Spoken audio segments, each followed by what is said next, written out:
Japanese mythology के साथ आज हम एशियन फोकलोर्स के popular legend Krasue the floating head को डिस्कस करने वाले हैं, जो इंटरेस्टिंग तो है ही साथ ही टेरिफाइंग भी। तो चलिए बिना कोई देर किए लेट्स गेट स्टार्टेड।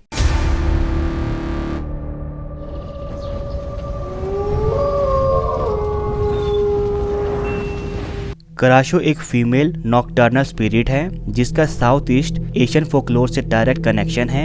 ये स्पिरिट रात के घने अंधेरों में सुनसान खेतों में घूमती रहती है, जिसका फेस तो बहुत अट्रैक्टिव है पर उसकी बॉडी सिर्फ ओपन इंटरनल ऑर्गन से बनी है जो सिर्फ एक कोने से दूसरे कोने तक झूलते रहते हैं। रात के घनघोर सुनसान अंधेरों में इस तरह की क्रिएचर को देखना किसी भयानक एहसास से कम नहीं, क्योंकि कराशु के इंटरनल ऑर्गन्स न सिर्फ बाहर की तरफ लटक रहे होते हैं बल्कि वो फ्रेशली ह्यूमन ब्लड से भी कवर्ड होते हैं, जो कि टोटली हॉरिफिक लगता है। कराशु के ओरिजिन के बारे में कहा जाता है कि वो मेनली स्वैम्पी एरियाज में पाई जाती हैं, जिसके आसपास एक ग्लोइंग हेलो प्रेजेंट होता है। यहाँ ये स्पिरिट अकेली नहीं होती, यहाँ उसके साथ प्रेजेंट होती है फ्लाइंग मेल स्पिरिट कराहांग, जो कि उसकी ही तरह टोटली डिस्टर्बिंग होती है। कराशु एक डार्क कर्स के अंडर होने के कारण एटर्नली ह्यूमन फ्लैश के लिए हंग्री रहती है, जो रात के घनघोर अंधेरों में अपने शिकार को ढूंढती हैं और मिल जाने पर नोच नोच कर खा जाती हैं। कई बार इस डेमोनिक स्पिरिट को एनिमल्स को खाते हुए भी देखा गया है, जो उन्हें खाने के बाद खून को पूरे आंगन में फैला देती थी।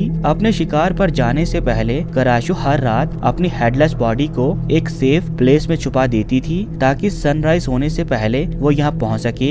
जैसे ही वो अपनी हेडलेस बॉडी के पास वापस आती थी, वो दोबारा से एक नॉर्मल ह्यूमन बीइंग में बदल जाती थी, जिसके फेस पर सैड स्लीपी लुक प्रेजेंट होता था। कराशु के ओरिजिन से रिलेटेड बहुत से लेजेंड्स हैं, जिसमें से द मोस्ट पॉपुलर वन है अंगकोर एरा में रहने वाली खमियार प्रिंसेस का लेजेंड, जो कि 9 से 15 सेंचुरी तक कंबोडिया में फेमस हुआ। जब सियामीज अरिस्टोक्रेसी के पावरफुल मेंबर ने खमियार प्रिंसेस की फैमिली को बैटल में हरा दिया, तब उसे जबरदस्ती सियामीज अरिस्टोक्रेसी के इस मेंबर से शादी करनी पड़ी। लेकिन खमियार प्रिंसेस पहले से ही अपने से यंगर और हम्बलर मैन के प्यार में पड़ी हुई थी, जो सियामीज मेंबर के साथ शादी करने के बाद भी वैसे ही चलता रहा। और एक दिन सियामीज मेंबर को भी इसकी खबर हो गई, और जैसे ही अपने साथ हो रहे इस धोखे का पता चला, उसने प्रिंसेस को जिंदा जला देने की सजा सुना दी। पर इससे पहले कि वो ऐसा कुछ कर पाते, खमियार प्रिंसेस खमियार विच तक पहुंच गई, जिसने उसकी बॉडी को फायर प्रूफ बना दिया। पर इस स्ट्रॉन्ग मैजिकल स्पेल को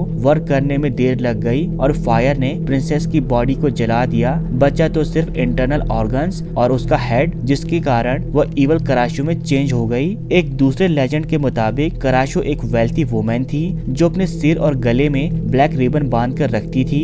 ये लेडी इवल स्पिरिट से पोजेस थी, जो बाद में कराशु में बदल गई क्योंकि वो ब्लैक मैजिक को प्रैक्टिस किया करती थी। पर फोकलोर्स में इस तरह के डीमन में बदलने के लिए कर्मा को रिस्पॉन्सिबल माना जाता था। ये सब उस लेडी के पास्ट सिंस का रिजल्ट है, जो उसे इस लाइफ में डील करना पड़ रहा है। लोग सिर्फ कराशु की शैडो को ही बुरा नहीं मानते थे, बल्कि उनका मानना था कि अगर कोई गलती से भी कराशु की खाई हुई और पी हुई चीजों का यूज करता था, तो वो भी कराशु में बदल जाता था। कराशु के लेजेंड्स थाई कल्चर और नेबरिंग कंट्रीज में बहुत ज्यादा रूटेड हैं, जो स्ट्रेंज और क्रीपी वे में बिहेव करने वाली वुमेन को कराशु की कैटेगरी में डाल देते हैं। और क्या पता आज भी ये लेजेंड रात के सुनसान अंधेरों में किसी को भी शिकार बनाते हो। अभी के लिए इस वीडियो में इतना ही, मिलते हैं अपनी अगली वीडियो पर। And please please please subscribe my channel, ताकि हम एक वंडरफुल कम्युनिटी डेवलप कर सके। तब तक के लिए गुड बाय, मिलते हैं अपने नेक्स्ट वीडियो में।